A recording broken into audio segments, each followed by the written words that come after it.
gaano ba kalakas yung ilaw nitong Storm X. Bukan natin.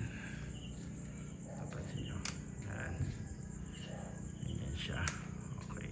Pag ganyan sa daytime running light. Ito naman is pag naka-on. So medyo mataas yung pagkaka-setup nito. Pero ang lapad nung kuha nung ilaw nyo. So try natin mag passing light. Grabe ang lakas. Ayan, so bukan natin on yung high. So ganyan yung high nya. Grabe ang lakas. So ito yung low, ito yung high. Ayan, low, high, low, high. Yun lang.